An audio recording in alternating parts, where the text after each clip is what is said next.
मित्रों, आज मैं अपने चैनल के माध्यम से करवा चौथ की कथा सुनाने जा रहा हूँ। ध्यान से सुनिए। किसी नगर में एक सेठ के 7 बेटे और एक बेटी थी। बेटी का विवाह 1 वर्ष पूर्व में ही हुआ था, अतः करवा चौथ का पहला व्रत उसने मायके में ही किया। इस प्रकार सेठानी, उसकी बेटी और बहुएं उसी व्रती थी। सेठ के बेटे जब भोजन करने बैठे तो उन्होंने बहन को भी भोजन करने के लिए कहा। इस पर वह बोली, भैया मैं चंद्रमा को अर्घ देने के बाद भी भोजन करूंगी। इकलौती होने के से भाई उसे बहुत प्यार करते थे। उन्होंने सोचा कि बहन को भूख लग रही होगी, तो उन्होंने नगर के बाहर अग्नि जला दी और घर आकर छल्ली से अग्नि का प्रकाश दिखाते हुए बोले, बहन चंद्रमा निकल आया है, जल्दी से अर्घ देकर भोजन कर लो।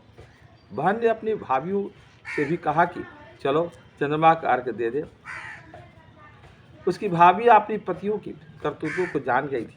कोई बोली, भाई जी चंद्रमा तो अभी नहीं निकला, तुम्हारे भाई तो तुम्हें छलनी से अग्नि का प्रकाश दिखा रहे हैं।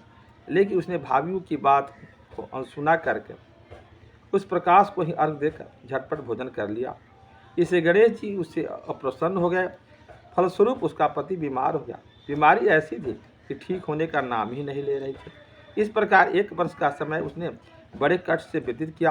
अगले वर्ष जब करवा चौथ आई तब उसने श्रद्धा भक्ति से विधिवत करवा चौथ का व्रत किया। व्रत के प्रभाव से गणेश जी उस पर प्रसन्न हो गए और उसके सारे दुख दूर हो गया।